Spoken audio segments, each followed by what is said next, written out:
भारत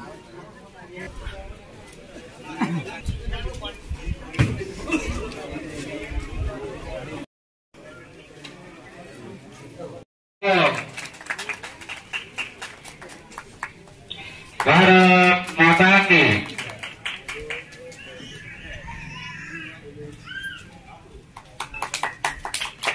भारत माता की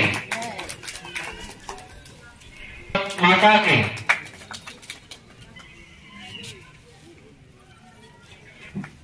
अपनी बच्चे माता की अरे ताली से बधाई लीजिए।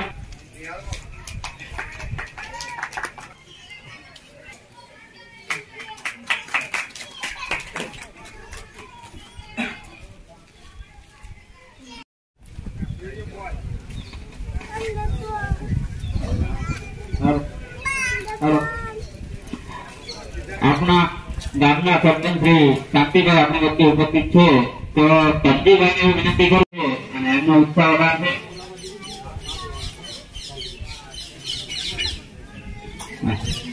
આઠમા તબક્કાનો સેવા સેતુ કાર્યક્રમ બીજા મુકામે યોજાઈ રહ્યો છે ત્યારે આપણી વચ્ચે ઉપસ્થિત લોકલાડીલા આપણા પૂર્વ ધારાસભ્ય બેન શ્રી તેજસ્વીબેન પટેલ, આ સીટના આપણા જિલ્લા સદસ્ય શ્રી જગદીશભાઈ વડલાણી, તાલુકા પંચાયત પ્રમુખ દશરથભાઈ પટેલ, કારોબારી ચેરમેન મયુરભાઈ, સતીરામભાઈ, આપણા મામલતદાર કચેરીના મામલતદાર સાહેબ શ્રી ભટ્ટ સાહેબ, તાલુકા વિકાસ અધિકારી ભારત સાહેબ અને આની પહેલા આપણા જે જિલ્લા સદસ્ય હતા આરોગ્ય સમિતિના ચેરમેન એવા જગદીશભાઈ જણિયા, અનુજાતિ મોરચાના પ્રમુખ કિરીટભાઈ, કુમાર સાહેબ ભાવસા સાહેબ, જિજ્ઞાસા બેન, ભાઈ સાહેબ અને તમે બધાએ ખરેખર તો સરપંચના વખાણ તો પછી ગયું આ કાર્યક્રમ રાખવાનો તો ટીડીઓ સાહેબ, ભાઈ સાહેબ અમારા બધાને વાત થઈ ત્યારે ઇલેક્શનો હમણાં ગયા છે તો ગમે તે ગામમાં કાર્યક્રમ રાખી તો થોડી તકલીફ પડે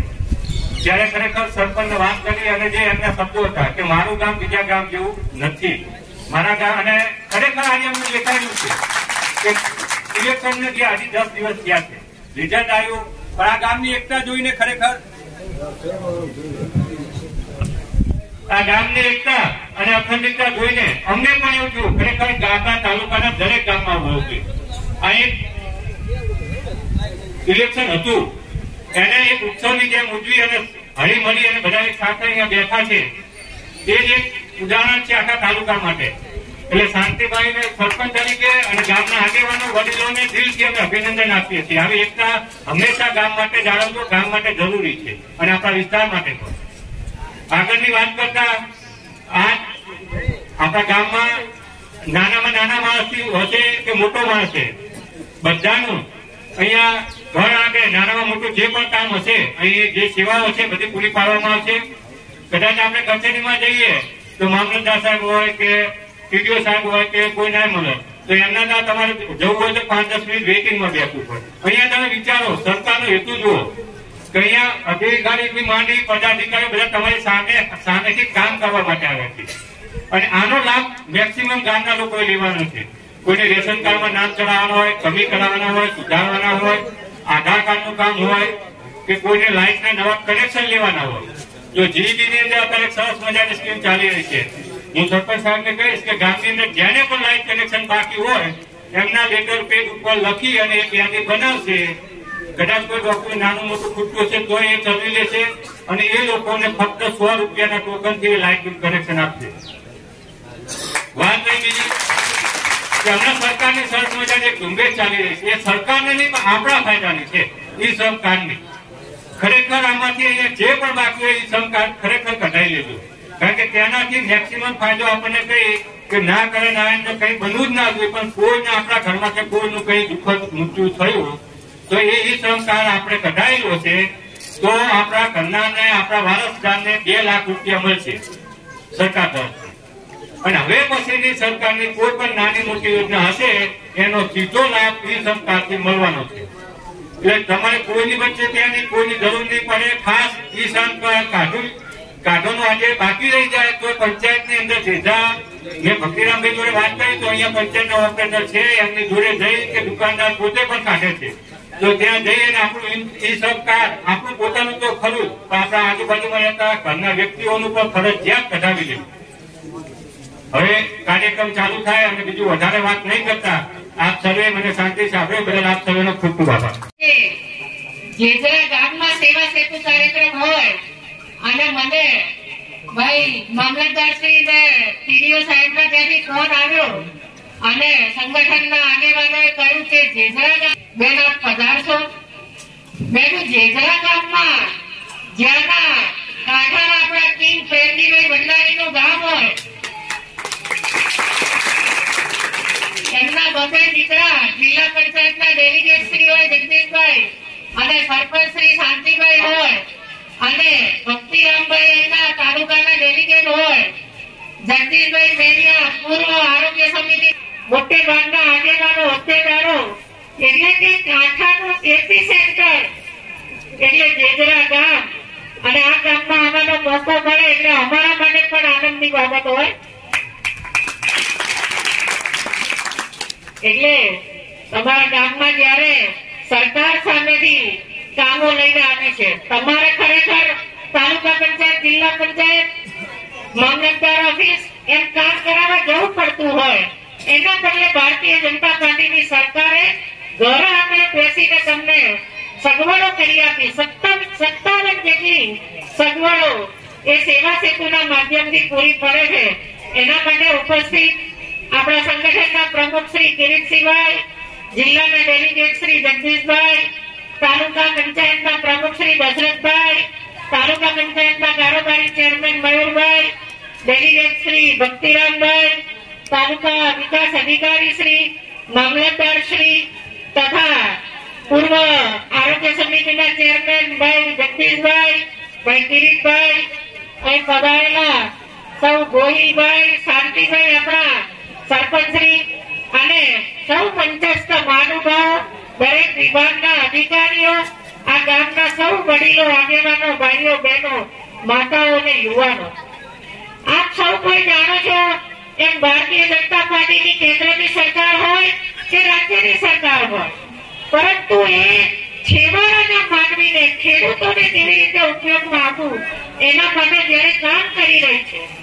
1947માં આપણો દેશ આઝાદ થયો એ પછી 70 વર્ષ સુધી બીજી જે સરકાર રહી આપણે સૌ કોઈ જાણીએ છીએ કે આપણે પણ એમની વાતોમાં હતા અને એ વખતથી આજ સુધીમાં ગરીબો વધારે ગરીબ થતા ગયા, પૈસાવાળા વધારે પૈસાવાળા થતા ગયા, બે વચ્ચે ખાઈ વધતી ગઈ અને એના લીધે જે મુશ્કેલીઓ થઈ એ આપણા મોદી સાહેબ એ જાણે છે.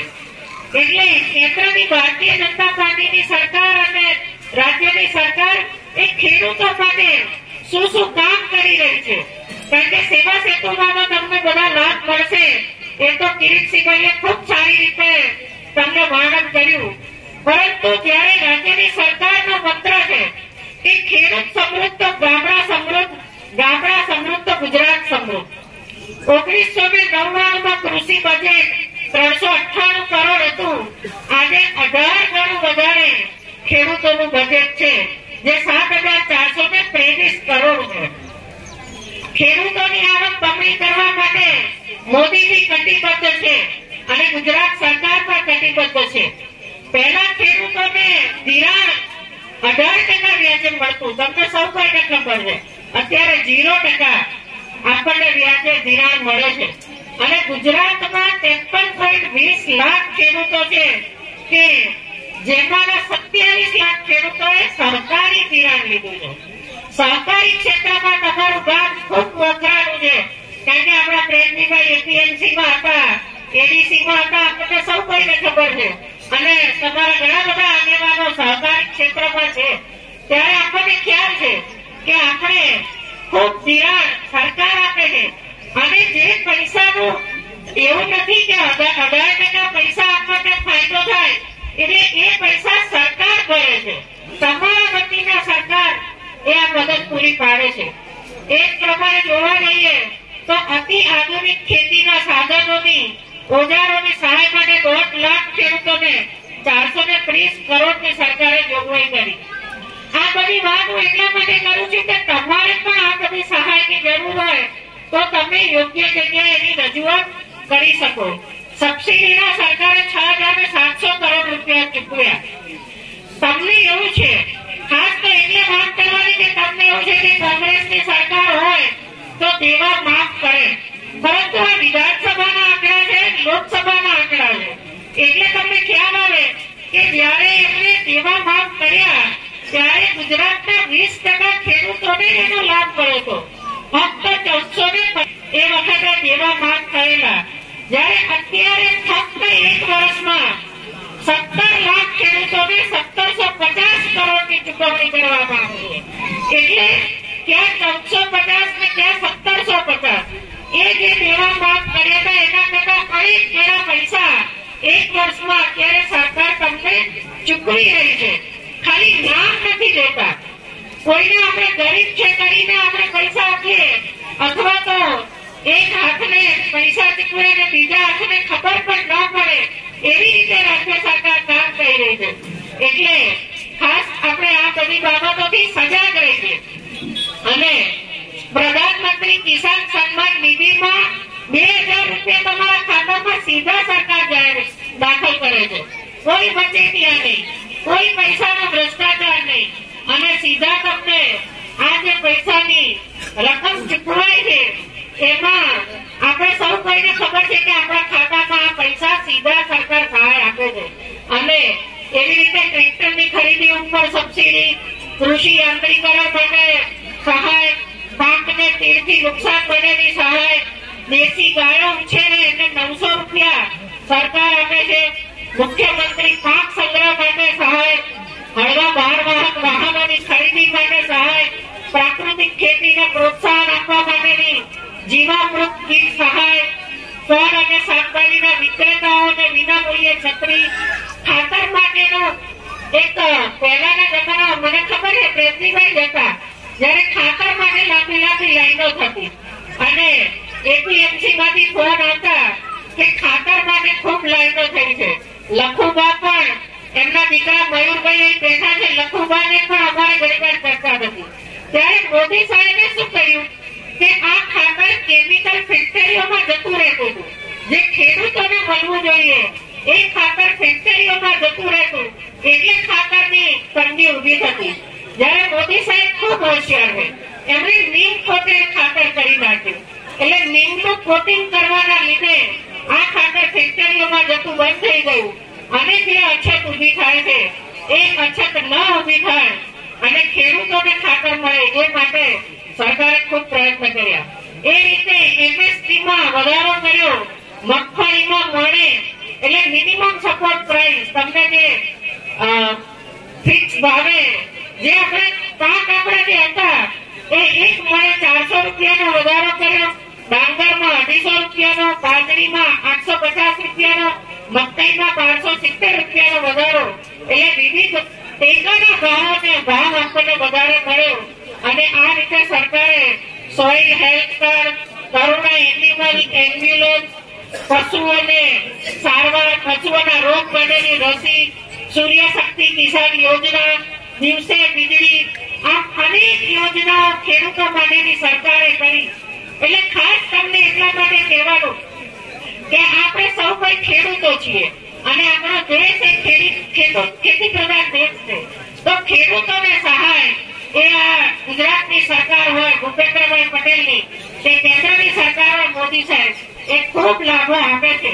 એટલે આ બધી જાણકારી આપણે આપણા અહીંયા બધા જ મંચસ્થ મહાનુભાવો, આટલા સારા આગેવાનો અને અધિકારીઓ હાજર હોય ત્યારે આ બધા લાભો આપણે લઈ અને આપણે આપણા બાળકોને ભણાવીએ અને ખેતીની આવક સારી કરીએ.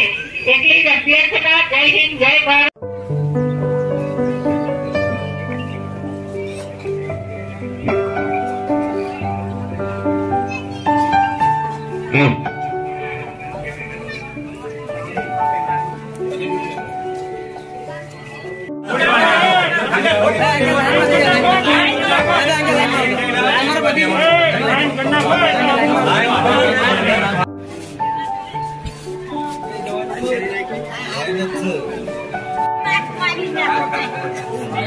Hanya pada